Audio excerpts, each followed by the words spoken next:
The city of Atlanta is primed for one of the great rivalries of college basketball, and it happens on the Sweet 16 stage. Indiana and Kentucky meeting for the second time this season, and on this occasion for the right to go to the Elite Eight to battle with Baylor on Sunday afternoon here in the Georgia Dome. Hello, friends. Jim Nance along with Clark Kellogg. First off, it's been a nervous night for you. Your son Nick and the Ohio Bobcats took North Carolina to overtime. Closing seconds there. You hanging in there, partner? I am. It's been a valiant effort by the Bobcats, but it looks like they're going to come up short to a depleted but still very talented Carolina team. Proud of the effort I saw in the time that I could watch it. Well, as you continue to multitask, let's go back a little bit now to December. Kentucky #1 and Indiana at the wire with Watford. Bedlam in Bloomington. Watford's game-winning three after Indiana had as much as a 10-point lead in that second half. But this was a catapulting win, I think, for this program, the Indiana Hoosiers, to continue to move forward. Indiana basketball is back, and let's go over to Tracy Wolfson. Tracy. Thanks so much, Jim. I'm here with Kentucky head coach John Calipari. And, John, you have downplayed the revenge factor of this game all week, but what did you stress to your team about this rematch? Well, Indiana knows they can beat us. They already have. We're going to have to play 40 minutes of terrific basketball. Let's make it hard for them. Let's have a ball playing basketball. We're prepared to play the game. They're going to play some zone early. They'll do some things. I think we're ready. Good luck. Thanks a lot. Thanks. Jim, back to you. All right, thank you, Tracy. And how about Anthony Davis? How do you deal with him? Well, if you help up on the driver, it leaves him alone at the rim, and that's dangerous because all the Kentucky players can get it there, and he knows how to finish. If you keep a body on him, then it allows driving lanes to be available for guys like Marcus Teague. So he puts you in a real pickle as far as how you deal with his presence at both ends of the floor. All right, North Carolina's gone final, advancing. We've got Indiana, Kentucky coming up on CBS. Coverage of the NCAA Men's Basketball Tournament is sponsored by Infinity, Dish, and by Fidelity Investments.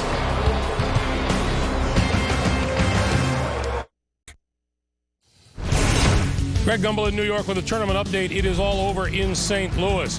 They went to overtime tied at 63. Ohio went 0 for 6 in overtime from the floor, threw the ball away. North Carolina moves on 73-65. Jim, the whole studio cheering for the Kellogg family. Yeah, no question about it. It's been quite a night here, just sitting alongside the great man here. You doing okay? Yeah, I'm holding up. I thought the effort was exemplary, what I was able to see of it. A terrific fight by Ohio, and I'm really proud of my son and that team. Yeah, you should be. And that shot right at the end of regulation from midcourt very nearly went in for the win. Holes, starting junior, Oladipo, Sheehy, Watford, and Zeller, the incredible freshman for the Hoosiers. And here is Kentucky at 34-2 with Teague, Lamb, Kidd-Gilchrist, Jones, and Anthony Davis already named on several fronts the National Player of the Year. All right. Settle in for Indiana, Kentucky in the tournament. For only the fourth time ever, they meet in the NCAA tournament. And on the first such occasion since back in the 80s. Oladipo missing the shot, and it's Kidd-Gilchrist from Kentucky with Teague in the paint, kicking it back out. Jones has got a three and opens the game, zeroing in on the long shot for three. That shot created by the penetration and quick thrust of Marcus Teague, who's really been outstanding over the last month and a half, Jim. Running the team, handling things extremely well from the point guard spot. Tom Crean's team sees Anthony Davis pick up a foul on the Kentucky side. Crean just rebuilding the program really from the ashes, from sanctions and all sorts of troubled times as Zeller comes in and lays it in. Look at the big man driving to the hoop. And that was the centerpiece of starting to move forward in a big way, Cody Zeller. And one of the things to look for, Jim, is his ability to do just that. Take Davis away from the basket and driving, or be able to knock down the mid-range jump shot.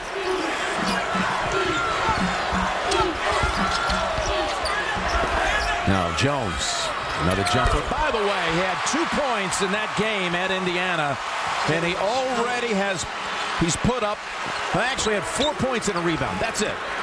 He's put up 5 now in this one. Just one of those bad days for Terrence Jones, but you can tell he's come out ready to be engaged and effective from the start. And a foul call on Sheehy of Indiana for pushing off. On a screen, they caught a moving screen, and it's 5-2 Kentucky. Such tremendous balance for this Kentucky team. 5 guys average double digits. Most all of them can make plays off the dribble.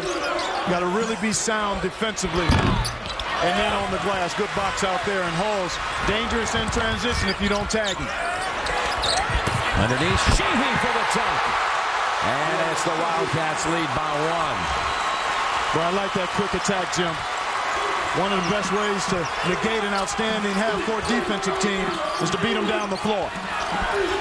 Davis, look at him show the outside shot, which is no surprise anyone who's been watching Kentucky this season. The former high school guard. Zeller, no foul call, but he's able to power his way for the basket. Well, I like this early on. Twice now, Zeller has taken the ball right at Anthony Davis off the dribble. And here's Anthony Davis working at the other end. No double team, just a little dig, we call it, where a teammate comes in on the dribble to try to distract the post player. Jones lost it on the way up and just tapped it toward the rim. Indiana comes out with it. Holes from the wing, and that's a 3 to put Indiana up for the first time at 9-7. One of the best three-point shooters we have in the country, Jordy Halls, 49% from distance. Lamb inside off the pass from Davis. Ties the game at 9. Halls again, not this time, and it's Davis. With Teague racing up the floor, and he thought he might have been fouled. No call, and this time there is one. As Jones had the rebound for Kentucky. Here you can see early on, Jim, both of these teams very comfortable playing a full-throttle, up-tempo game. Both excellent scoring teams. Indiana does it a little more with the 3. But they'll hit you in transition, and both teams get to the free throw line a good number of times. About 24 attempts per game for Indiana. Right about 23 free throw attempts on average per game from Kentucky. That foul was on Halls, his first. Man-to-man both ways. Expect to see that pretty much the distance. Oh, Teague. No one there to pick him up. It's almost like he was saying, where are they? He just went ahead and took it in and jammed it. That's a major breakdown there. You can't leave the ball. I don't care what your defensive game plan or scheme is. You got to stay on the orange.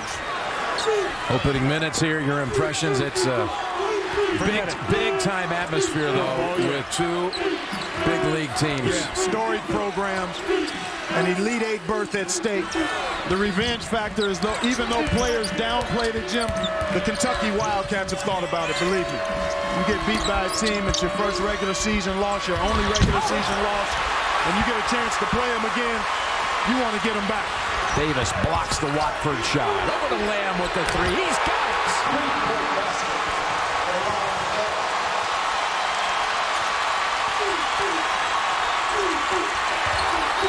Kentucky's up by 5, and Zeller underneath to Watford. Jones holding his ground. Watford back out to Halls. Snaps at Sheehy. Into the paint and back outside. Watford with a shot to beat Kentucky in December. And it's Zeller on the glass, putting up and in. 3 drives for Cody Zeller. Much like shooting the 3 off the offensive rebound is a tough defend, so is the drive off an offensive rebound. And Teague finding another seam. Zeller with Davis again, getting a piece of it.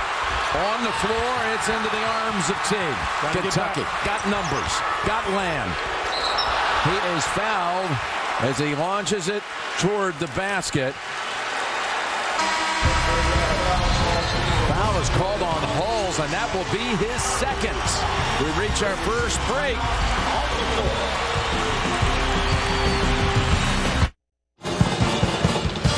The Big Six conferences and their report card. The Big East has 2 into the Elite 8. The rest of those teams that you see doubled up have teams still in action tonight. Ohio State in, but Indiana on this floor.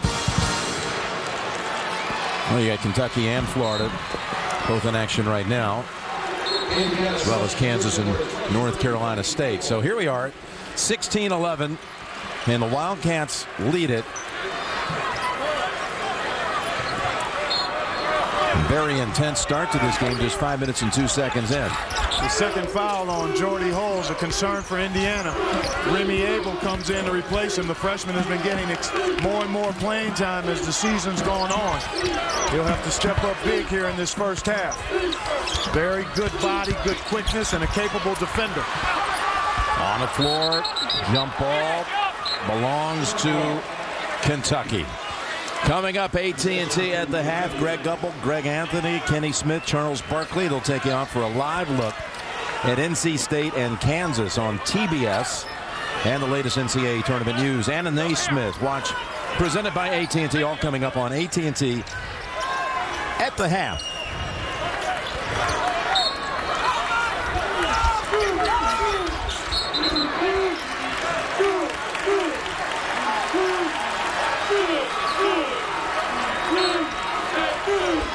Kentucky to inbound again.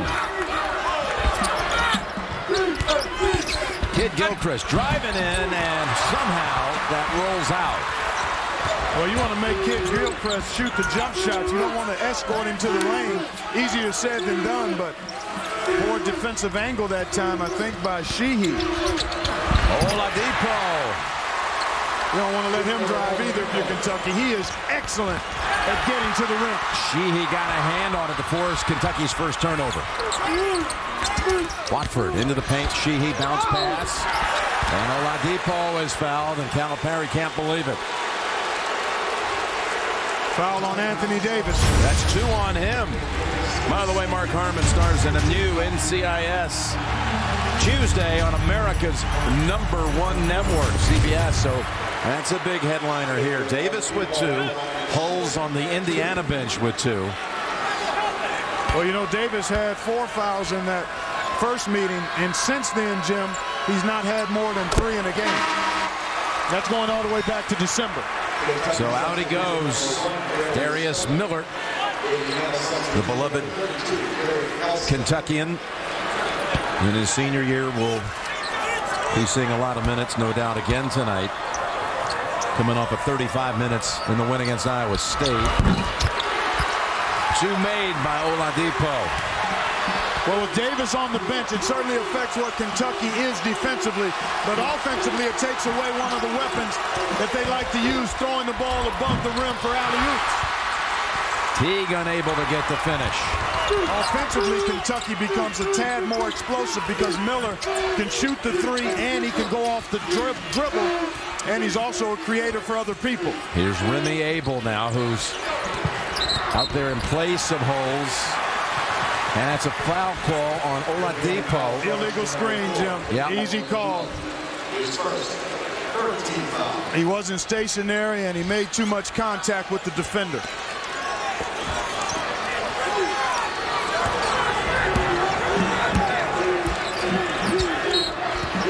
Another away from the ball situation.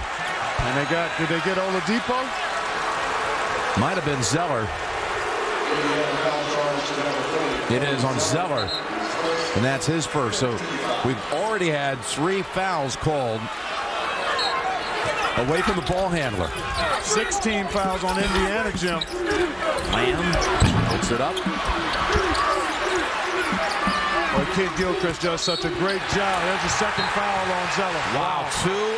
Wow, just seconds apart. That is a huge, huge thing in this game at the 13:23 mark. Just when I thought they had the advantage with Davis down. 2 fouls in 4 seconds off the clock.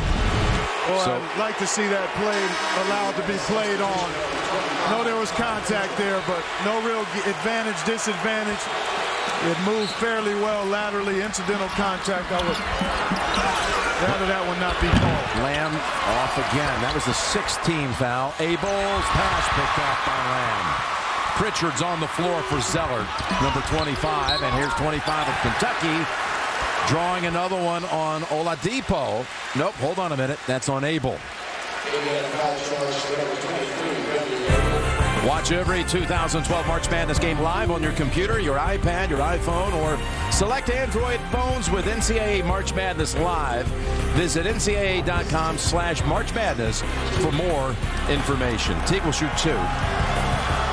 Well, keep an eye on this, Jim. We're at 13-11. Kentucky in the bonus already. He gets the 2 free throws. He was in the act of shooting, but every common foul from here on out, Kentucky shoots free throws. And the Wildcats, a pretty good free throw shooting team, 72%. There's Matt Roth. Yeah, I dubbed him the Allen wrench because he's got one specific purpose and one use. That's knocking down triples. Have you ever used an Allen wrench, by the way? You can't use it for anything but one purpose. It's been a while. That's not one of those wrenches you can use for multitasking. Got one specific function like Roth. Good drive by Abel. Nice looking young player here, Remy Abel. Yeah, Abel there to defend it. As Indiana comes out of a wrenching moment when Zeller picked up 2 fouls in 4 seconds. It's neat what you brought with your toolkit here tonight. Yeah, and you don't miss a trick. You land right on top of it. Out to Miller. Derek Elston also on the floor for Indiana right now, number 32. Wiltshire reporting in for Kentucky a few moments back. Here he is. He can shoot it. Freshman from Portland for 3. Cal Wiltshire. Had a game early this year where he went for 24, Jim. He's got a nice stroke, and as he gets stronger and more confident, he's going to be a really good player. No match, though, for Oladipo on the run to the rim. Yeah, Oladipo looking right to the basket to get 2 back. Kentucky's up 21-19. Look at that differential points in the paint. Started with 3 drives by Cody Zeller, who is now on the bench with 2 fouls. If you're Indiana, you want to try to make Kentucky settle for jump shots. The Wildcats really do a good job, though, of attacking the paint off the dribble. What a tap by Miller, who follows up his own miss.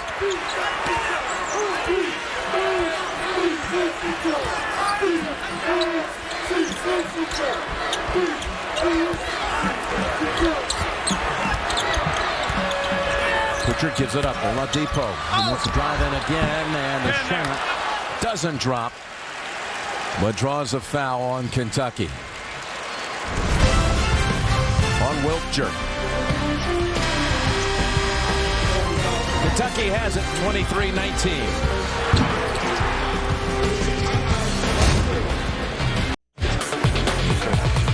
Jim Nance, Clark Kellogg, and Tracy Wolfson here in Atlanta. What do you see here early, Clark? Excellent basketball both ways, Jim.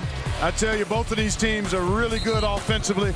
Now it's a matter of how they handle the fact they've got key guys out. We take a look at the Wildcats lost in transition here. Halls pushes it ahead, the nice thrust. We arrow Will Sheehy, who cuts right behind Michael Kidd-Gilchrist. Excellent find. But that's all created by the quick thrust, spacing the floor by running the lanes, and then Kentucky's inability to tag guys running in transition. Oladipo at the line. Wiltshire had fouled him as we went to the break. 2 shots. Indiana in the tournament for the first time since 2008. But in the Sweet 16 in this spot for the first time since 2002. And it was 10 years ago this week when in this spot they defeated the #1 ranked Duke Blue Devils on their way to making it here to Atlanta, to this very building, all the way to the national championship game where Maryland beat them for the title. Went on to play Kent in that regional final. Jones. Grown man move right there. Just back Pritchard up and took his time and finished. Even though Kentucky doesn't have much of a bench, the versatility of its 6 is like having 9 guys. Indiana has more players that it will use, but can they stay tight with Zeller off the floor here? Watford hit the floor after the shot. No call. Up to Jones. No. As he is fouled on the way up. It's a good play above the rim by both Jones and Oladipo. But Kentucky coming at you so fast. And make Terrence Jones earn it from the line. That's a good effort by Oladipo. But it's his second foul, Clark. Yeah, it is, and they're already over the limit. I mentioned it a while back. So here's the question as Jones goes to the line. Still got 10:42 to go in the first half. The best player on each team down with 2 fouls. Davis for the Kentucky Wildcats. Zeller for the Indiana Hoosiers. Plus you got Holes who's down with 2 fouls. Will we see any of them again in the first half? I don't think so. As long as the game is manageable, and I'm saying within a 6 to 10 point window, and if Indiana's doing the things it needs to do, getting good shots, they've got to rely on the guys that are available without the foul trouble. So where you miss a guy like Verdell Jones III. Oh yeah. Lost the rest of his season tearing his ACL in the Big Ten tournament. Oladipo is also taken out with 2 fouls as Sheehy returns to the floor. Holes is going to check in, by the way. Holes is coming back in. As Miller's up ahead, and Miller is fouled. The basket counts. Boy, no reason for Watford to commit that foul. You've got to use discretion and let him go. And there it is right there. Watford had no chance to really make a play here. And you could tell he backed off at the last minute. He was trying not to foul, but he got himself in position by running up on Darius Miller there. And Jordy Hulls has returned to the game after that turnover by Abel. So Tom Crean feeling like he needed to get his starting point guard back out there to try to settle things down a bit here before it gets out of hand. Kentucky with the last 6.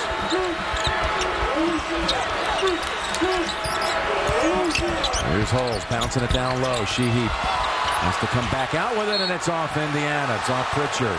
No, hold on. It's going the other way. It's off Kentucky. Jim, you can see Kentucky really trying to put the hammer down here now. They're picking it up defensively. That's where Indiana has to use its cut, space the floor, be strong with the ball.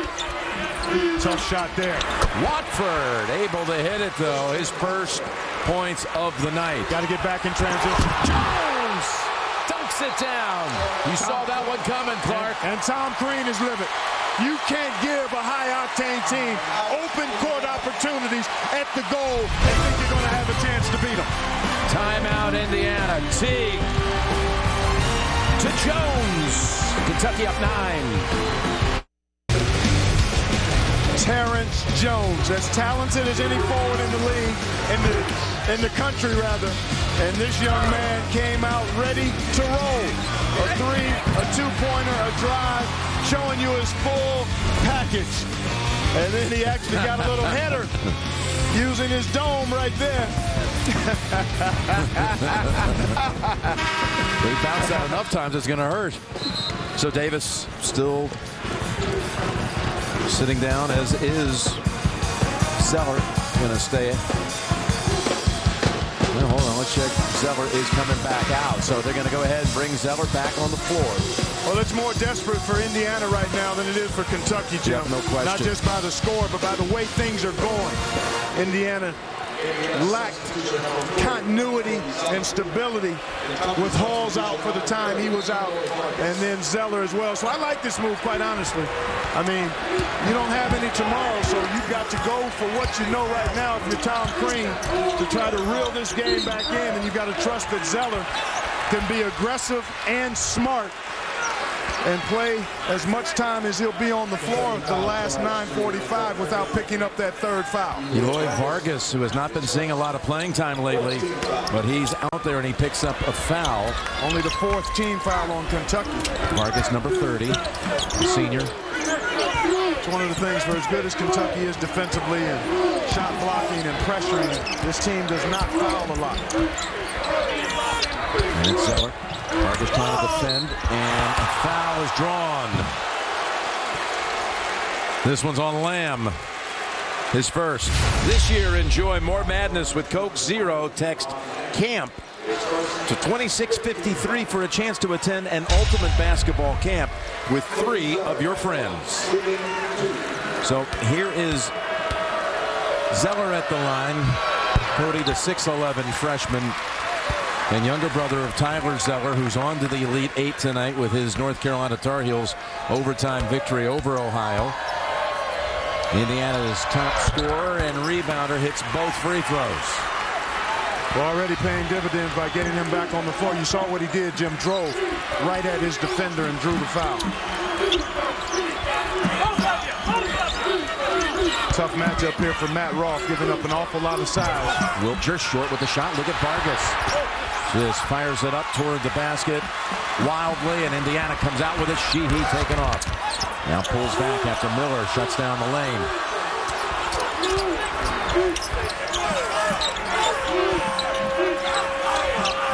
Like to see Zeller turn and face.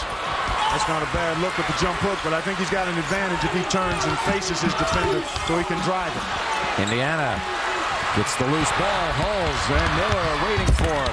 Put back. Sheehy. And timeout Kentucky. And Coach Calipari is looking at his point guard, Marcus Teague, and saying, what's going on out here?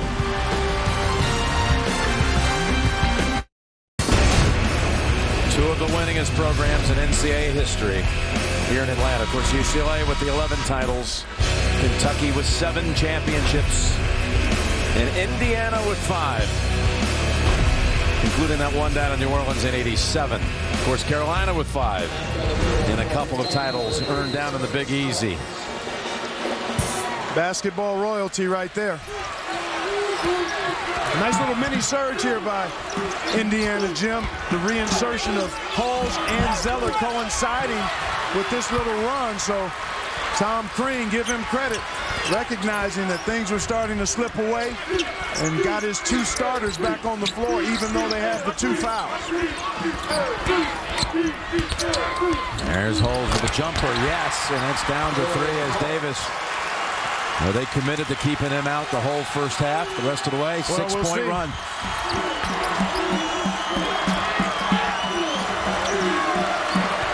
It'll be interesting to see if this game continues to be fairly tight. Will Tom Crean elect to try to get Cody Zeller back off the floor? Yeah. Or will he risk picking up that 3rd here in the first half? Well, you've got a media timeout coming up here shortly. And there's Zeller backing off of Jones right there. Missed a little shot. Watford pulling it away. Lobbed up ahead. Zeller passes up the baseliner,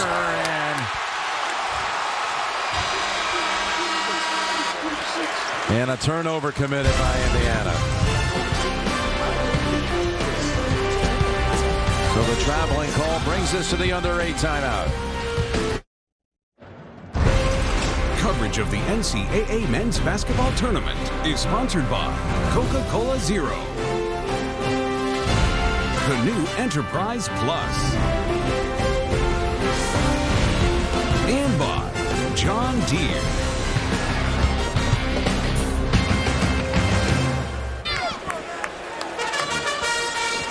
Back here in Atlanta, there's Coach Scott Drew, the Baylor Bears. There they are watching this one, trying to scout the next opponent in the regional final. They'll be here on Sunday after a 75-70 victory tonight against Xavier. An explosive start, 22-4 at the beginning of this one, and Quincy Acey putting on a show to lead the way for the Bears in their victory. Yep, he sure did, and the Baylor Bears able to keep Xavier at bay most of that 40-minute period, Jim. Baylor got out to that big lead and never really seriously threatened in that game earlier tonight. Zeller has gone back to the bench. Pritchard takes his place in the lineup. Number 25. Well, Tom Crean got some solid minutes from Zeller. Yeah, he got out there and got him back in the game. Yep, they were down 9. That's right. Him and Jordy Holes both, and you see both guys. Well, Jordy's still out there. Yeah, Holes is still on the floor with the 2. And there's Kidd-Gilchrist. And that's going back to Indiana. Oh, that's Hoosiers to inbound here. Well, that's what Sheehy thought. They signaled it that way, and now exactly. it is Kentucky's ball. They signaled the wrong end of the floor. Love that young man, Cody Zeller's demeanor. Much like Tyler, and even Luke, even-keeled guys. Just play the game, play hard, fundamentally sound. Never see them flustered. Just really, really enjoy watching them do their work between the lines. There's Lamb. You can't leave him open. Nope. He is such a great shooter. Right back Sheehy long with the 3-point attempt, and it's out of bounds. Getting a little hand dap from Tom Crean to keep the confidence stoked. It was an errant shot, but it wasn't a bad shot in terms of quality. Quick hitting transition for a pretty good shooter. I'll take that just about every trip.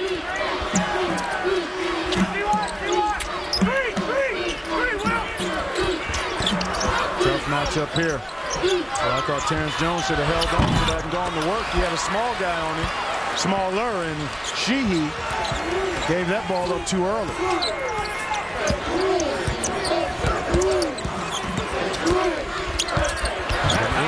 Sheehy caught Darius Miller ball gawking. You've got to see both man and ball and be below the line of the ball or in line with it. That time Miller got way up too high and lost track of it. That's a 2-point shot. Kidd-Gilchrist. No one near him defensively. Over to Watford. And he's able to get it up and over Kidd-Gilchrist at that end of the floor. That's where you miss the presence of Anthony Davis. Pass Pritchard, and again on the board. Kidd-Gilchrist. Too much foot speed for Tom Pritchard, who's been matched up with Gilchrist. Watford, yes, and the basket counts with a chance to add to it at the line. Teague on the foul. Watford has a huge size advantage on the smaller Teague, about 6 inches difference there. And a step, unless he got him with the body, I didn't see much contact there, Jim, certainly not up top. Here is Watford at the line. He has made, you hate to do this, we had the 1-on-1 in the first game. Why are you going to do it then? Well, he's made 33 straight. You got to give it to him. Okay. Why didn't you wait until it was 34? You're going to have the whole Hoosier Nation now on me after that. I won't have to do it. I got the Kellogg Nation on me. Oh, that's just coincidental. You know that. Yeah. Somehow. Lamb is able to free himself an open shot. Numbers if they can push it. Foul on Kentucky in the backcourt.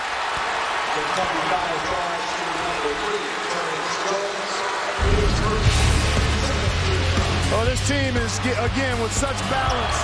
The Kentucky Wildcats and multiple weapons. They get a pretty high percentage of assists on the made field goals they have. It's a 1-and-1 now.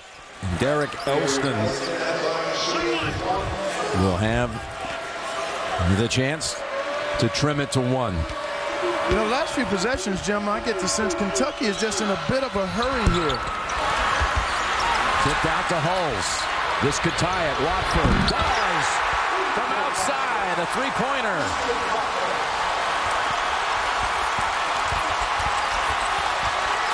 Teague's going to come back out high with it.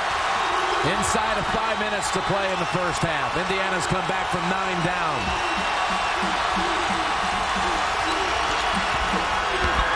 Kidd-Gilchrist, tough angle. And there's a foul on Elston. Boy, he's just relentless, Jim. Elston absolutely relentless. Almost had the rebound for a moment. Kidd-Gilchrist took it away from him. Elston picks up his first. So again, to the rest of the half. When Kentucky goes to the line, double bonus.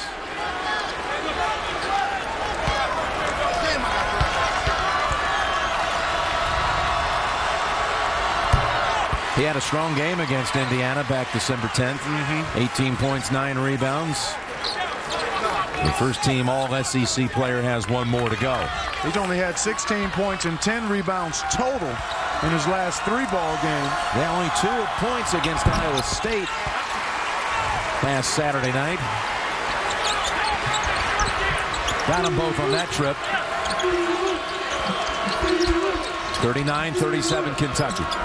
Halls. Jump shot. Tied again. Terrific job by Halls to set up Teague.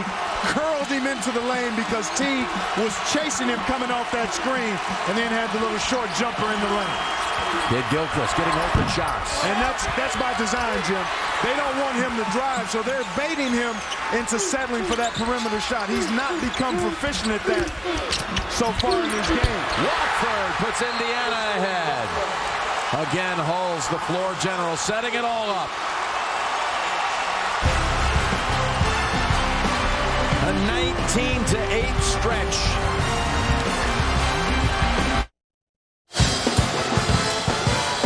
Anthony Davis has been sitting since the 14:05 mark, so now over 10 minutes, sitting out with 2 fouls.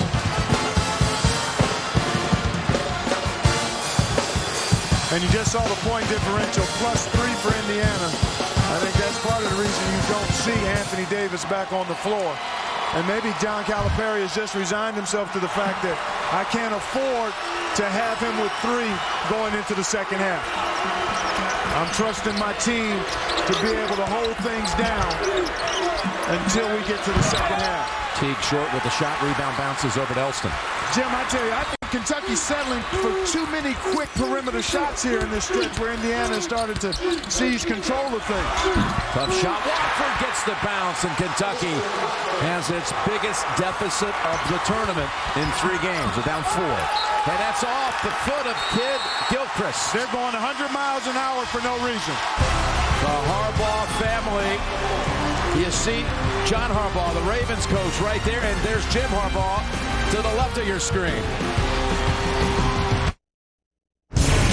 Greg Gumbel in New York with a tournament update for you. Over on TBS in St. Louis, North Carolina State got off to the quick start against Kansas. Richard Howell, offensive rebound there. 12 minutes to play in the first half. NC State leads Kansas 17-11. Marvin, Steve, back to you. All right, North Carolina in that regional final to take on the winner of NC State and Kansas. And the ball belongs to the Hoosiers with 3:23 to go in the half. Full court pressure here, man-to-man, then trying to trap. Got to get it to the middle of the floor and then attack. Good job handling that pressure. Kentucky has to slow down offensively, Jim. I think they've been much too quick in their shot attempts the last couple of minutes. And after starting 7 of 10, they've gone 8 of 24 since. And also 7 points down if you go the scoring since Davis went to the bench. Tough pass in there by Pritchard, but a foul called on Kidd-Gilchrist. Yeah, now there's Tom Crean. We showed you the Harbaugh brothers going to the break. Tom Crean is their brother-in-law. And you see Joni right here is Tom Crean's wife, Joni Harbaugh Crean. And her 2 brothers who went all the way to the AFC and NFC title games this year with the Ravens and the 49ers. Indiana leaving a little cheese at that free throw line. You want to try to cash in and take advantage of every opportunity with Anthony Davis on the bench. There you see Indiana only 5 of 9 from the stripe, and that was the front end of a 1-and-1. Now the senior calms things down for a moment for Kentucky. Miller.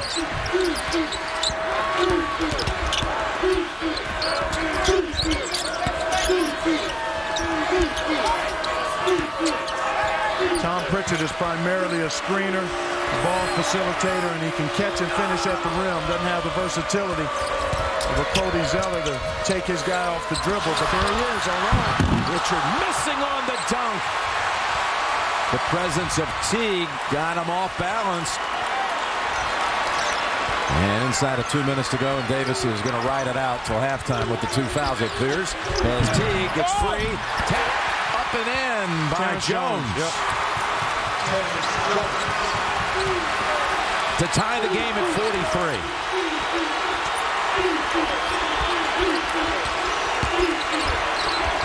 Watford tapped up Pritchard. Pritchard gets a hand on again. Chased down in the corner by Lamb. Kentucky in a sprint. Kidd-Gilchrist cradles it and banks it in for the lead. Boy, they just keep coming at you. Even though they were a little bit out of kilter, and Kidd-Gilchrist, Jim, is excellent in the open court at getting to the rim no matter who's back defensively. Last 6 points to the Wildcats. Watford gets free. Oh, and Jones rejected it, but they say he got a piece of the hand. Watford doing a really good job taking this ball to the hole. Well, I thought he got on ball, but it was body. Second foul on Jones. Yeah, maybe lower body, but that was a heck of a play by Terrence Jones. Wow. All right, so we're going to send Watford back to the line, and after the 33 consecutive makes, he's missed the last 2. Time to start another streak. It's called the reverse announcer's curse. Oh, is that it? Yeah. Jordy Hulse was able to do a nice job with the 2 fouls. Yeah, so, they played him a lot with the 2 fouls. They sure did. Tom Crean just felt he couldn't afford to not have him on the floor, and credit Jody Hulse for getting things done without picking up that 3rd foul. A big gamble that paid off for the Indiana Hoosiers. Most points allowed in the first half of the season by Kentucky. This pace, it's been wild from the start. 45 all last minute. First half. Kidd-Gilchrist and a foul.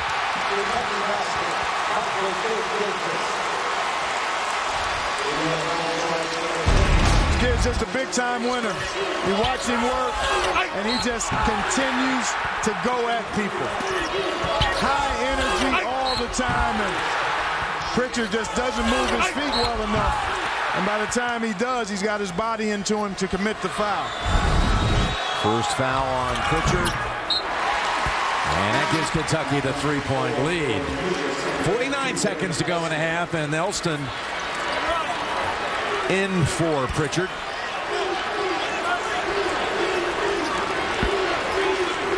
Anthony Davis, John Calipari has been able to get his team back in good stead here after they went down. After the Wildcats went down 4, and things seem to be slipping away. A nice surge here to close the half, perhaps. Outside, the call is against Miller of Kentucky. Now make that on Kidd-Gilchrist. Give him 2. And again, double bonus, so 2 coming for Watford. Watford's been terrific this half, Jim. Really attacking the basket. He's made some tough shots. Pritchard for Indiana, Jones for Kentucky. Should be last shot time for Kentucky here as Kidd-Gilchrist going to sit down with the 2 fouls.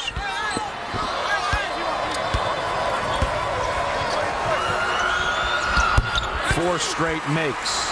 Told you he was going to start another streak after you gave him the announcer's reverse. Or the reversal. Yeah, the reversal. See if Kentucky runs it down here. They should. There's no reason not to. Crean's in the stance. Tom Crean's over there in the defensive stance almost. Can't help him that way, Coach. It's all them right now. Boy, he got away with a push-off there. Lamb with 8 seconds rolls off the rim, and a foul call on Indiana. Well, I thought Lamb may have gotten away with the push-off there at the top of the key area. Second foul on Pritchard. Just a reminder, Kansas and North Carolina State playing over on TBS. You can check out the action there. As Lamb 2 at the line.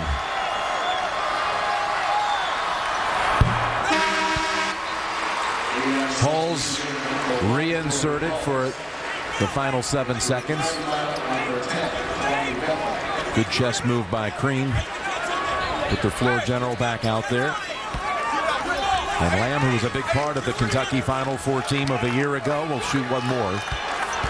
A team that took Kentucky to the promised land for the first time in 13 years. From 98 until 2011. Final 7 seconds. Watford launching, no. And we reach halftime in Atlanta with Kentucky leading it 50-47. And the Cats close it out 11-4. To come back from 4 down. 3-point lead at the intermission. And a well-rested Anthony Davis set to return for the second half. Let's go over to Tracy Wolfson. Thanks a lot, Jim. Coach, foul trouble an issue in that first half. Can you talk about your decision to keep Anthony Davis on the bench for the rest of that half? Too important for us, and we've played without him this year. Our issue became defensively. You know, they ran us into some pick and rolls. We weren't connected to the ball handler, so they get a free run. But Indiana's a good team. This is a good game. What will be the key for the second half for you guys? How about we guard somebody? I think they're shooting about 97% right now, so not giving them layups. We're falling asleep. Hopefully we'll get a little better rotation because we'll have a full team. Thanks a lot. Jim? All right, Trace. Not quite 97%, but it is 58%. Both teams allowing a season-high first half total. We'll go to the New York studio and we continue on CBS and the road to the Final Four. Coverage of the NCAA Men's Basketball Tournament is sponsored by the U.S. Postal Service, Autotrader.com, Buick,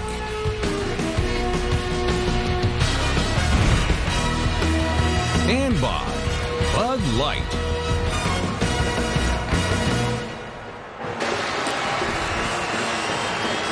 Indiana will be inbounding here to start the second half. Let's go over to Tracy. Coach, how important was it for you to get Zeller and Hulls back in there even with 2 fouls? Well, it was important for us because we got more confidence from it, and then we were able to get them out, especially Cody. And we played time and score as much as we could, and our guys did a great job, and Christian Watford was phenomenal. Thank you so much. Yep. Watford, thank you, Tracy. 15 points in the final 5:55 of that first half. Terrific. Just absolutely brilliant play by Watford. Oh! And Zeller squeezes in there with Davis defending and gets the basket underneath. 50-49. Jim, just the way he started the game. Took it right at Anthony Davis, and that's a good strategy. He's got 2 fouls. Go right at him. Lamb goes right past Zeller, who didn't want to risk a third. Well, that's point of attack defense. You've got to contain the ball better than that so he doesn't get right to the rim.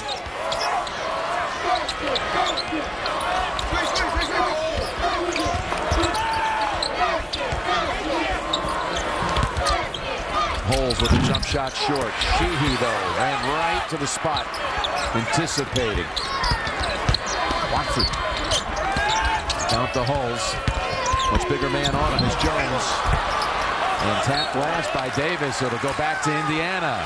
Well, Davis, you know, he sat down the last 14 minutes, but it was over, if you went in real time, it was over an hour since he was last on the floor. I was just going to make that point. You know, sometimes you get into foul trouble, Jim, and it disrupts the rhythm of your whole game. And you can't find that consistency and impact. Well, he impacted that, got it up ahead to Teague for the 2. That was all Davis standing his ground, defending underneath, and then snapping the outlet up ahead to Teague, who took it the rest of the way.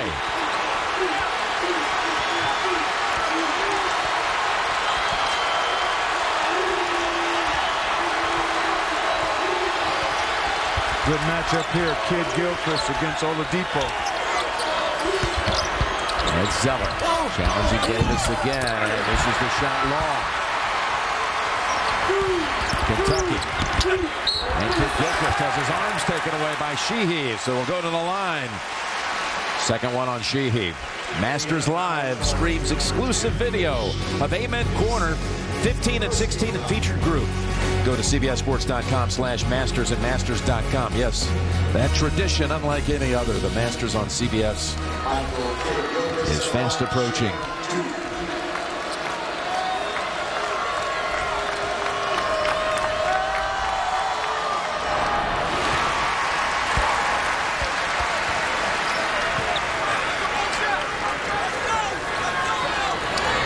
Well, he is so good in the open court, Jim, because he can go both ways, and he really attacks that backpedaling defender when he gets it in transition. I've always felt if you're a good ball handler and finisher, when you get it in the open court, you should get to the rim because defenders are backpedaling and in a bad situation, and he makes you pay if he catches you in transition.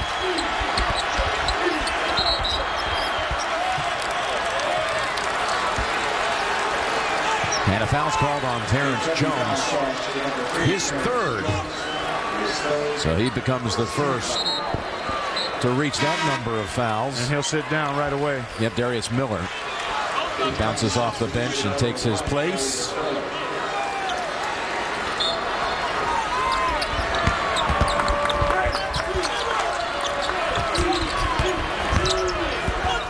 And Indiana gets some additional offense from some other people. Watford was the guy primarily throughout that first half.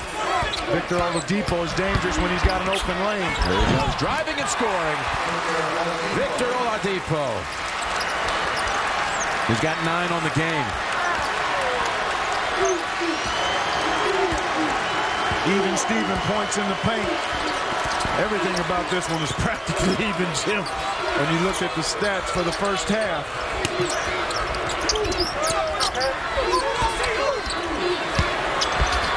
Yes, a 3, they rule it. Falling backwards when he shot it. To answer it back, Watford, no. Long rebound to Teague. Hulls goes back to defend. And I tell you, Sheehy helped influence that. May have gotten a hand on it. To a wing and Hulls, yes! Rattles home to 3. Much needed as Kentucky had upped the lead to 8. That could have been double digits had they converted at the other end.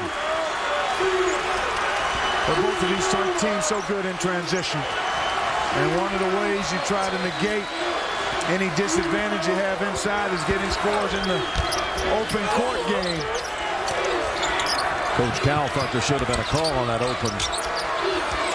On that layup by Teague. Open court trip, yes. And Miller draws the whistle this time on Watford. For Watford, his second. It's country music's party of the year, the Academy of Country Music Awards, live. That's next Sunday, April 1st. Only CBS.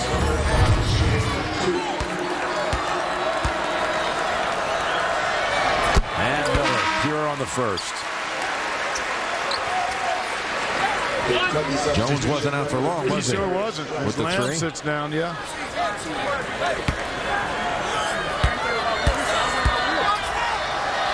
When you got experience, and Jones is only a sophomore, but he's as experienced as anybody on this Kentucky squad other than Miller. Sometimes as a coach, you just expect your guys to be able to play with fouls. And that's certainly the case here. Oladipo again driving in, somehow finds just the tiniest little opening and exposes it. Doesn't need much, just a slither. Boy, he's really improved. When he adds a consistent three-point shot to his game, which he can do over the summer, watch out for Victor Oladipo. They say he's a tireless worker and a student of the game. Look at Miller. 2 threes here in the recent going.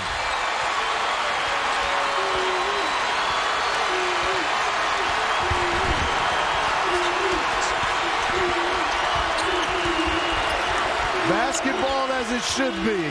I know people might talk about the defense or lack thereof, but these young fellas are putting the ball in the basket. Yes. You don't see many games like this anymore. No, not anymore. Oladipo again, and now Kentucky brings it to this end. And we can render the shot clock useless here tonight. Yeah, Miller has scored the last 8 for Kentucky. Teague shot blocked by Watford, and somehow on the baseline able to get it to Zeller for the save.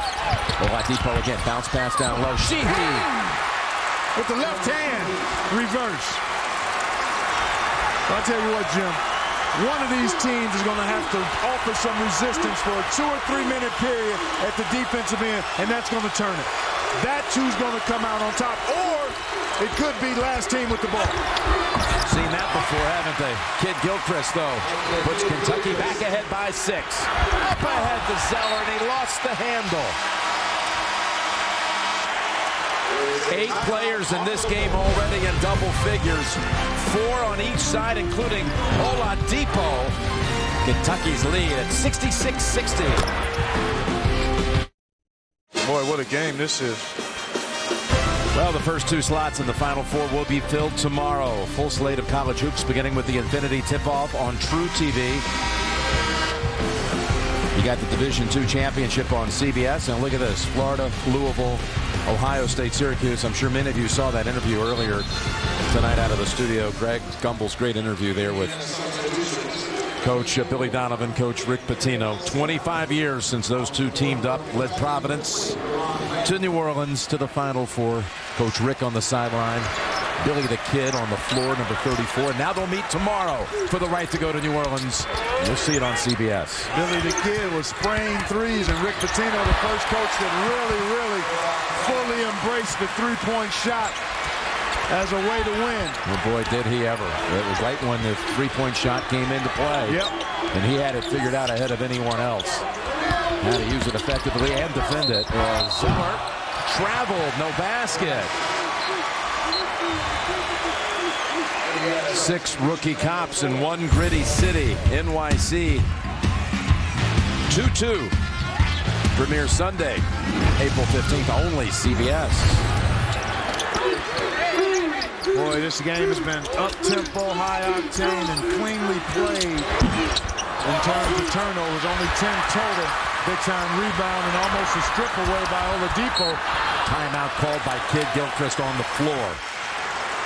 Had there been a tie-up, it would have gone to Kentucky, but he took the timeout. 13:37 to go. Early edge of this half to the Wildcats. Halftime lead of 3 is up to 8. Both teams shooting over 50% for the game.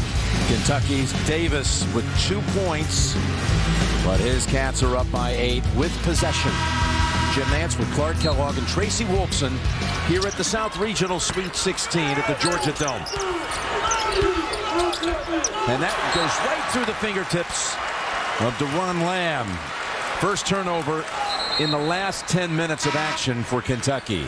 So that makes it 12 assists on 4 turnovers as Christian Wofford comes back in, replacing who left. Couldn't tell who actually left. Was it Elston? Elston sat down after just a brief stint, and there's a dunk by Wofford. Back into the game and putting up 2. First points of the half for Watford after 17 in the first half. Abel is on the floor for Hulls.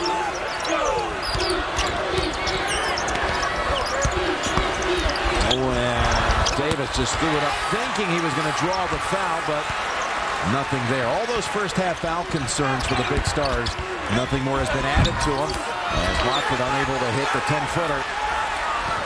And Jim, that's one of the reasons why it's not an automatic that a guy should sit with 2. You heard John Calipari tell Tracy Wolfson about why he elected to keep Anthony Davis on the bench in that first half. But he said, we played without Davis before, and our other guys can rise up, and Michael Kidd-Gilchrist certainly did that. Relentless attacks on the goal. He's got 15 points right now, Jim, and a handful of rebounds as well. Kentucky 13 out of 14 at the line and has made its last 11. You trying to go 2 for 2? Lamb said it's not going to happen. I didn't know what you meant. Yeah, right. Now Teague on. Kidd-Gilchrist out.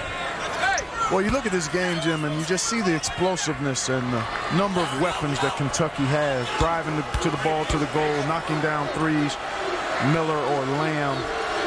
Can Indiana outscore this team? And they're a really good offensive team. I don't know if they can. Somehow they've got to find a way to come up with stops. Sheehy wanting to get it to Zeller. Abel didn't get a clean handle for a while on that, and the shot was never, ever going to be a confident one. Davis showing you the ball skills that he possesses. There's a significant growth spurt. Took him from a, 6'3", 6'4" guard. Well, they'll even tell you 6'2" just 2 years ago. I mean, it's wild as he puts it up off balance. A couple of forces, but you're right. He's trying to draw that foul on Cody Zeller. And I understand attacking a guy in foul trouble, but you have to do it judiciously. Miller collects his first. Watford, but Lamb at the other end has Kentucky up by 8. Let's go back to our latest technology, Virtual Madness. Well, we're going to talk about the length of Anthony Davis, but he's going to block this shot under the rim, but he's got an 8. He probably got a 9.5, 10-foot wingspan and able to deny Cody Zeller there, basically flat-footed. This year, enjoy more madness with Coke Zero. Text CAMP camp to 2653 for a chance to attend an ultimate basketball camp with 3 of your friends. So here's a look at Davis. First game against Indiana. Only 6 points and 4 fouls, and in the early foul issues here, 6 minutes action first half. Been on the floor the whole second half. Hasn't scored in this half. Hit 1 jumper early in the game. Right, 2 points. He's got 5 rebounds, 2 assists, and 2 blocks in 14 minutes, Jim.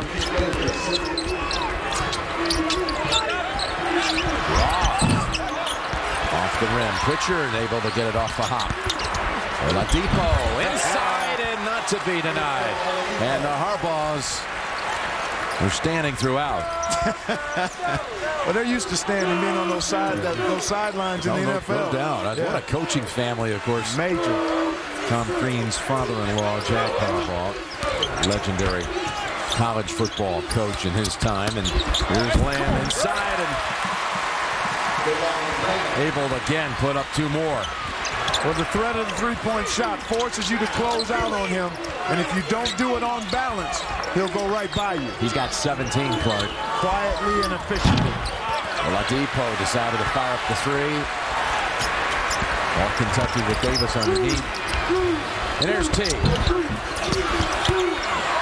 Miller inside, and the jump ball arrow belongs to Kentucky.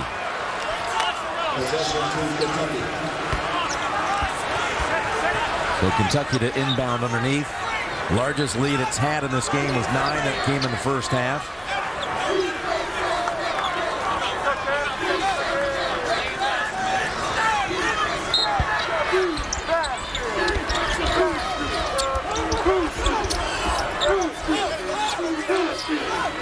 Davis just a couple of years ago really only offered a scholarship initially by 1 school, Cleveland State. In your hometown of Cleveland. That's right. The Vikings. Gary Waters doing an outstanding job there for the Vikings. And then the growth spurt. Changed everything. Kidd-Gilchrist going to reach in on Indiana.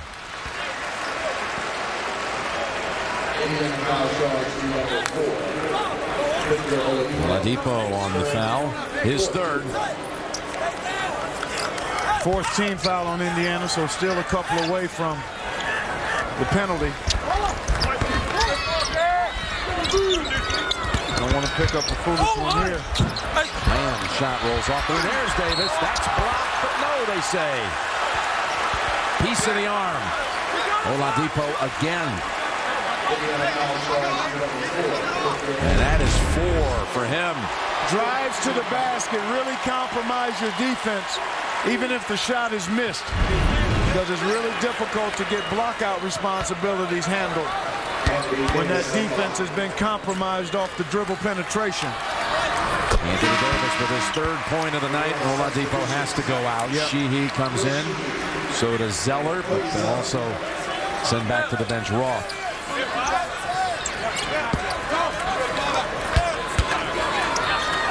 Kentucky on the verge of perhaps cracking this open, Jim. Well, that's the biggest lead of the night now. It's up to 10, and that becomes Indiana's biggest tournament deficit. Pauls, though, reduces it to 8. They were down 9, their previous biggest deficit. Second half against Virginia Commonwealth. Came back to be Shaka Smart's team in a thriller. They were down 9 here early in the first half as well, Jim. Yep. Remember, 31-22. Yep, then took a 4-point lead for a brief while in that first half. And the 11-4 run by Kentucky to close the half. Davis passing inside Kidd-Gilchrist. Gilchrist right underneath and one.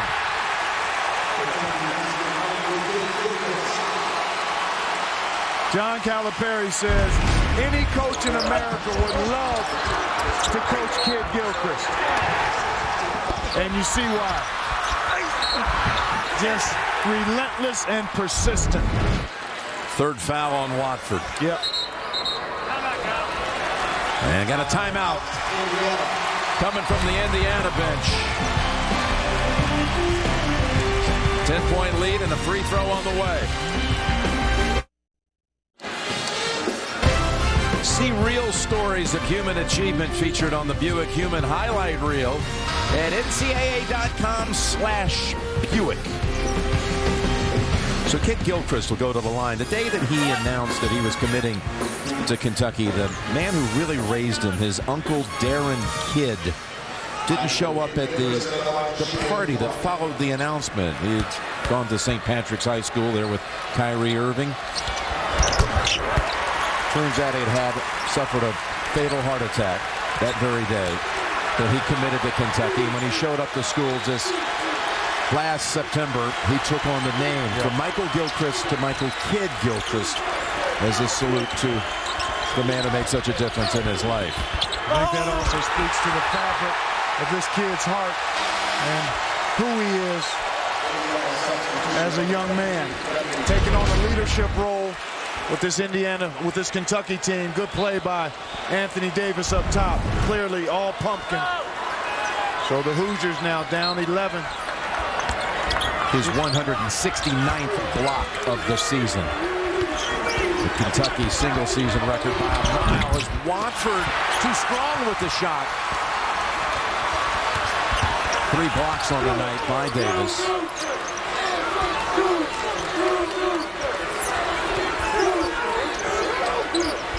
You're sensing a danger zone here for Indiana. Without question.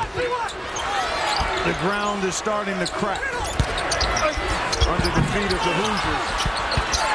And this kid just won't give up. And Will Davis. Yep. Indiana had its hands on the ball a couple of times, but Kentucky relentless. Ended up getting enough tries to get the basket. See, the dilemma that Indiana has here, Jim, and I made the point a little bit ago, the best way they play is up-tempo and high-octane. But Kentucky is excellent in that game as well, and perhaps even better in it than Indiana. Ideally, you would like to try to be able to slow Kentucky down some way with maybe a more deliberate style, but that doesn't play into the hands of what Indiana does best. Second foul on Miller, third team foul, and able to make quite a move. Remy, as you said, getting some big minutes here. Tournament time. Well, I see this young man having a bright future with this Indiana club. I mean, you look at his body, his explosiveness. Watford with the rebound off the Jones miss. His IQ, I mean, he handles himself well out there. What a catch. Great catch. Zeller able to convert. The Kentucky contingent wanted the charge call as Jones hit the deck. Your football partner Phil Simms would love to have a receiver handle one like that, wouldn't he? I guarantee, and I know one thing, of course, he's from Kentucky. I guarantee he's watching this one right now. Oh, we know that's for sure.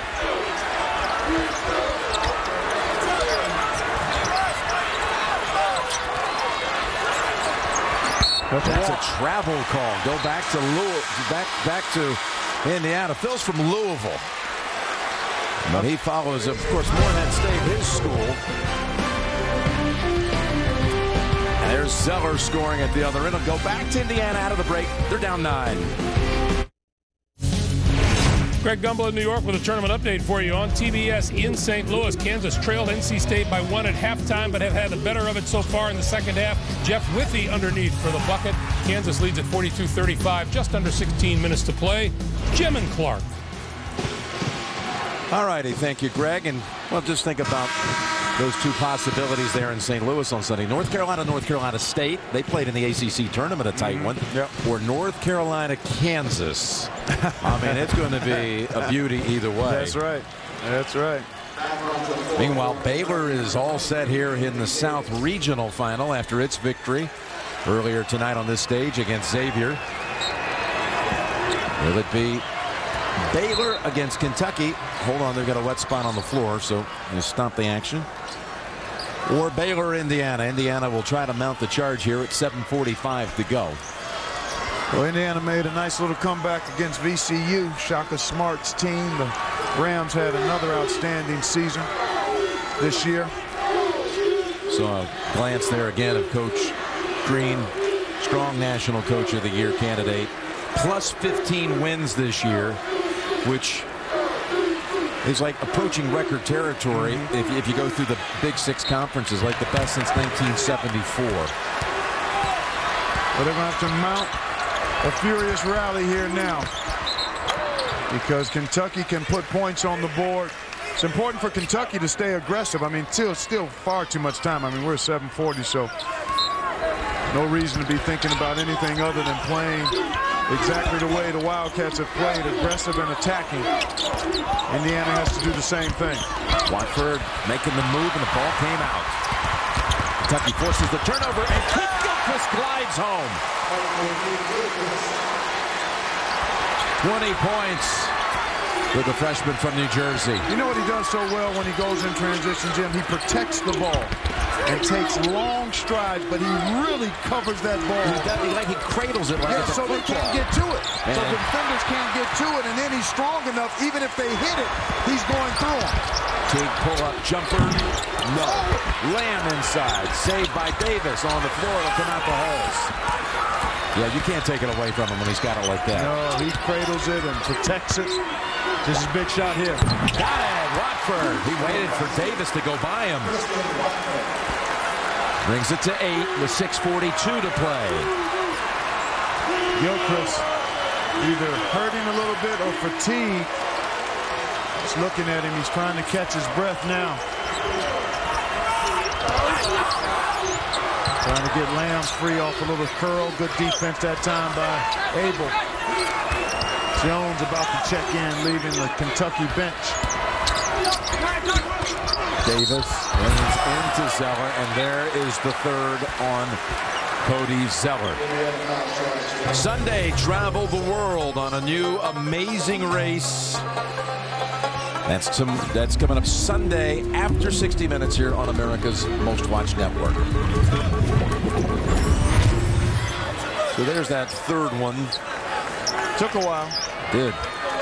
And he picked up his second way back. Let me see. I had 13:33 of the first half. So yeah, those two fouls in the first half coming 4 seconds apart. Jones for Kidd-Gilchrist, who needed a breather. Yeah, you could tell he was looking for some oxygen. And Oladipo for Abel. Oladipo with the 4 fouls. And deservedly so, Kidd-Gilchrist. That's long. And Oladipo will try to get to the finish line without picking up that 5th foul. Takes it in on Teague. And the foul outside on Teague. Only the 4th team foul on Kentucky. I talked about it in the first half, how this team, Kentucky, doesn't typically foul a lot. So they've still got a couple to give. Indiana already over the limit. That's just a second on Teague. Hesitation, and Zeller able to get it up and over Davis. Down to 7. They're in the neighborhood. Anytime it's 2 or 3 possessions, even 4, with this kind of time left, the way Indiana can shoot the 3, they feel like it's a tight game in that situation.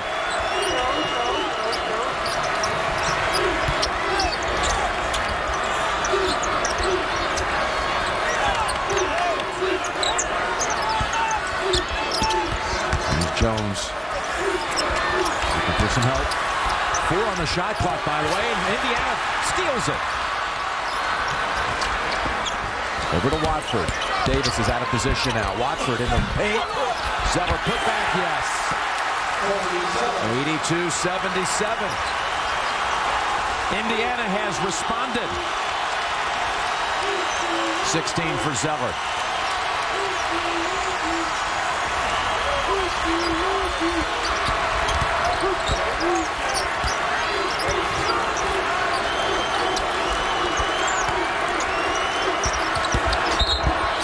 And that's going to be a foul there on Indiana. Oladipo. And that is it for Oladipo. NCAA.com. Get coverage of the Division I women's basketball tournament. NCAA.com/Final Four. So they lose one of their star players, and Oladipo averages 11 points a game. He had 15 tonight. And on top of that, he's an all Big Ten defender. And you see that disappear. Well, you see his fire. Clearly disappointed that he'll have to watch the rest of this one. We're trying to inspire his teammates to fight and come all the way back. They'll miss his ability to go off the dribble. He is excellent getting to the rim in addition to what he brings defensively and just from an athleticism standpoint. So Matt Roth replaces Oladipo, not nearly the defender, but he is a terrific three-point shooter. Kentucky sends its terrific shooter Lamb to the line for a 1-and-1.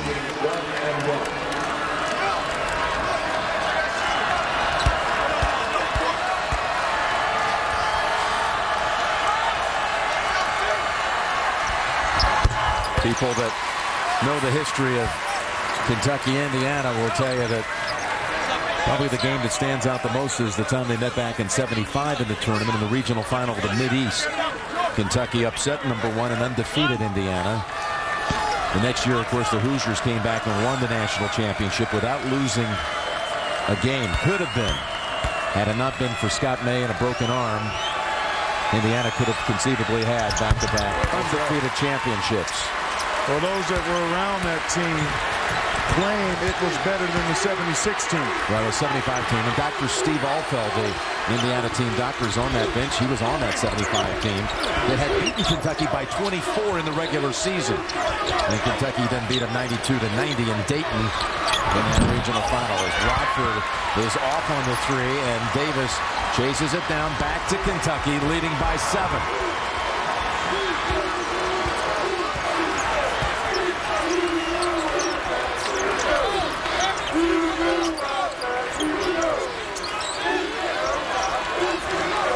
Approaching 4 minutes. This is one of the areas where Kentucky has gotten better since the first meeting. Half-court execution. And they like to play through Miller because he can do that. That took on Roth and ran it right to the basket. Yeah, that's a tough matchup for Roth. 17 for Miller, 10 in this half. And Miller commits the foul at the other end, which will be just the 5th team foul, the 3rd on Miller. Lamb coming up big. Miller coming up big. As is Kidd-Gilchrist. Kentucky up 9. Kentucky 86 points on the board, and they're possibly going to put up the most that Indiana's ever allowed in an NCAA tournament game. Back in 1958, Notre Dame put up 94. Kentucky led by 3 at halftime. Second half lead has been as large as 13. Indiana cut the margin to as close as 4 on a couple of occasions. But this hole will be hard to come out of if you're Indiana. You got to knock down some threes, try to pressure Kentucky into some mistakes, but this Wildcats team with Miller and Lamb and Kidd-Gilchrist being able to make plays off the dribble and at the rim. 6th team foul and the 3rd on Teague. Well, Indiana will try to drive them and see if they can get into the bonus, and that gives you a chance to try to make a comeback if you can get free throws down and score the ball with the clock stopped. Holes in there, helping retain possession. Sheehy, step back, free throw line jumper, no. Watford fouling, and it stays with Indiana.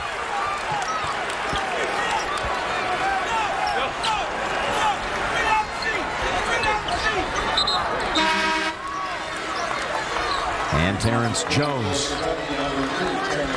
Teague will come out. Big difference in this one, Jim. The free throw game for Kentucky, plus 12 there. Indiana normally takes 24 attempts a game, only 13 so far. They'll get 2 more here, though. Lamb commits that foul. That's his 2nd, but here's what he's done at the other end. He's so smooth, Jim. And he's got a nice, well-rounded game. He's got the excellent stroke, which gives him another added half step of quickness because you have to come out and get into him. And then he's got the ball skills and the speed and savvy to go around you and finish as well. Abel will shoot more, the freshman from Louisville, Kentucky. Teague was only out for seconds. But Abel is the first Indiana Hoosier basketball player from the state of Kentucky, the first native Kentuckian to play for Indiana since 1970. And there he was last year playing in the Kentucky-Indiana All-Star Series, wearing a Kentucky uniform, while the man handling the ball right here for Kentucky, talking about Teague, out of Indianapolis, was wearing the Indiana uniform. How about a bit of irony there? Yeah, matched up against one another. Yep.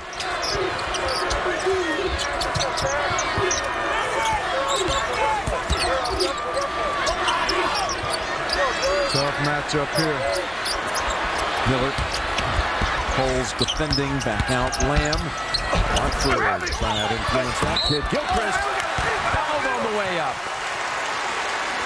Well, you put a smaller guy on him. Actually, even a bigger guy is going to have a tough time keeping him off the glass. He goes like he's starving every time to that offensive glass. 3rd on Sheehy. 2 shots coming up. Kidd-Gilchrist at the line. You know, when we were watching the brackets come down, we were in Indianapolis having covered the Big Ten tournament, and then chair of the committee, Jeff Hathaway, came over. We looked at the brackets, and it didn't take long to spot the possible Sweet 16 matchup.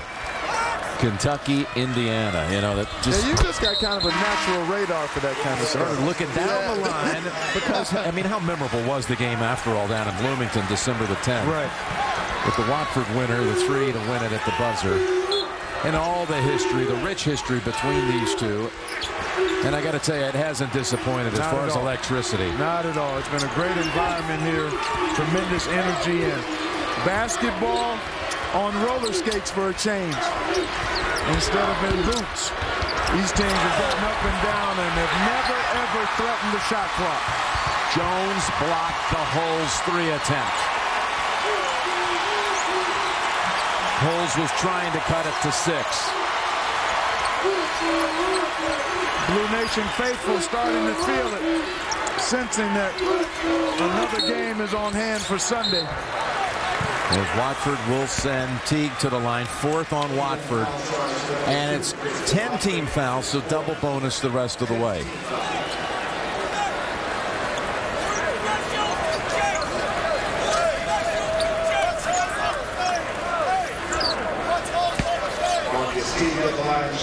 Of course, you never know what's going to happen. You can't you can't always go down the line of the brackets, but you start trying to get a little perspective and frame what a Kentucky run to the championship could be. Yeah, right. Could be. Again, you can't look past, you got to finish this one off. Oh, yeah. But you can't look past the Baylor.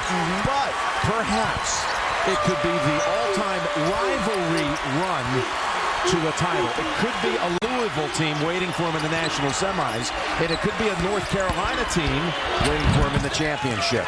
That would be Indiana, that would be Louisville, and North Carolina. Their three biggest non-conference rivals in the regular season on the way to a title, just perhaps. Well, as the storyteller that you are, those are things that you take a look at, and you know what?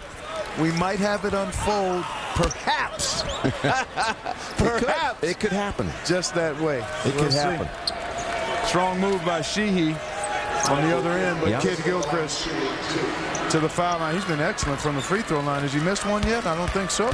Well, Kentucky overall is plus 14 from the line in an 11-point game. Kentucky for the night is 26 out of 28. And Kidd-Gilchrist now is 9 for 9. I didn't think he had missed one, Jim. I thought he was. Uh-oh, I don't want to do what you did. You wouldn't do that, would you? Come on. No, there you go, Michael Kidd-Gilchrist. Way to get me out of that jam. 92-81 inside 2 minutes. He's tied his career high, Kidd-Gilchrist, with 24. Watford step back three. Yes! Man. Boy, that was a tough shot. Keeps Hoosier hopes alive, down to 8. And they're going to need some help from Kentucky. The mistakes or missed free throws. And the foul game is in play here for Indiana.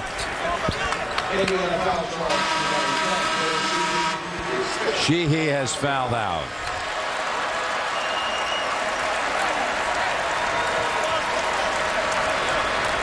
So they've lost Oladipo. Now they lose another starter in Will Sheehy, the fine sophomore out of Stuart, Florida. He was a high school teammate with Fab Melo.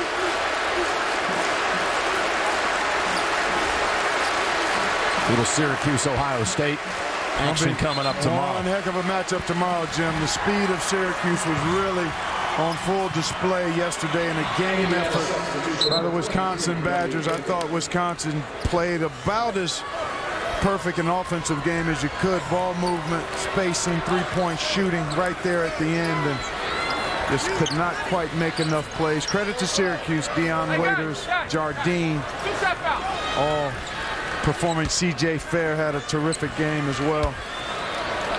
And the Buckeyes getting huge numbers from Deshaun Thomas.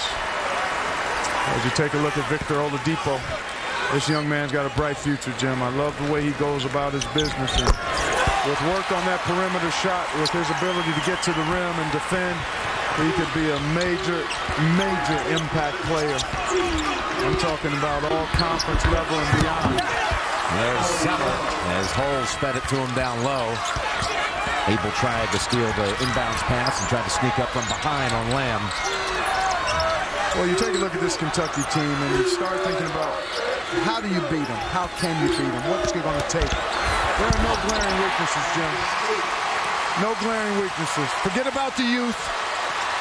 Non-issue from this point on. And just a reminder, Kansas, North Carolina State over on TBS right now. These guys are unselfish. I'm sorry, Jim. Miller picks up his fourth. No, they're going to run into a team here on Sunday. Again, we still have a minute to go here. Right. And the margin is 10. They're going to run into a Baylor team that was in a regional final 2 years ago. And they're still groaning about a call at the end of that game against Duke down in Houston. A charge call that did not go their way. Duke went on and won the championship, but it was a close game. Sure was. And that is a very good-looking team when you see them in person. Oh, without question. I mean, when you talk about talent and matching up athleticism, Baylor is right on par with Kentucky at just about every position. So it should be, assuming that, well, still not over. We can't quite refrigerate this one yet. Christian Watford from nearby Birmingham, Alabama, where his father Ernest is a police officer there. All the family making the short drive over here to see him play, and Timeout called by Kentucky. Watford with a 27-point season-high effort. The free throws makes the margin 8. All right, Clark Kellogg, strategy me up, if that's such a phrase here. Well, it's pretty simple, Jim. Indiana has to foul. If they can't force an immediate turnover, they've got to foul. And then hope for some cooperation with misses. There's no more strategy than that. As Miller gets it into Lamb, who skids to a stop right in front of the Indiana bench, and will head down for more free throws. So that is now the 96. It's the most Indiana in its proud tournament history. That's most it's ever allowed in a single game. Well, I mean, this team they're playing can put points up in bunches now. Yeah, could in fact reach the 100-point mark. Kentucky's hit its last 10 free throws. And Roth returns. Coach Crean and his group of seniors like Matt Roth and Corey Barnett, Daniel Moore, Tom Pritchard, and Verdell Jones. You remember Kentucky's team of unforgettables 20 years ago. This was the first 5, is what they call them, for Tom Crean, that came back from some very, very lean times when Coach Crean had to come in, inherit the program that was in shambles, clean house. So with 9 freshmen and 8 walk-ons his first season, that won 6 games out of 31. Watford missing and Davis rebounding. And Kentucky heading back down to the other end. That's 12 rebounds on the night for Anthony Davis. And the Wildcat Nation starting to sense that a Sunday appointment is on the way with the Baylor Bears. Well, I'm looking forward to that one, Jim. And how about this free throw shooting by Kentucky? I mean, you're talking about 32 out of 34. Remarkable. It's not like it's just one guy. I mean, it's everybody. This has got to be Lamb. It's got to be near record territory. You know that, for that many attempts. I would certainly think so. There haven't been many better. I know that. Zeller with the putback for 2 more. And timeout called by Indiana.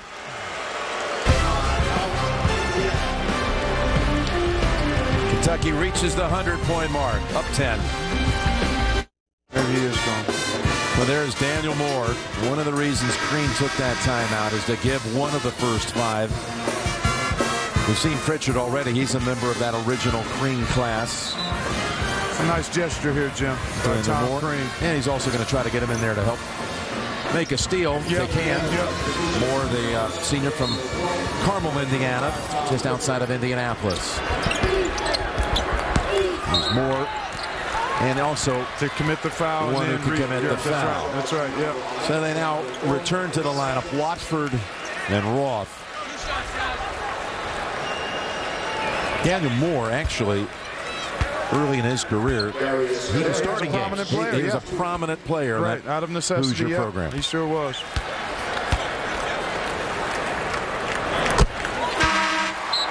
Back onto the floor for the Hoosiers, number 30, Matt Roth, and number 2, Kidd-Gilchrist.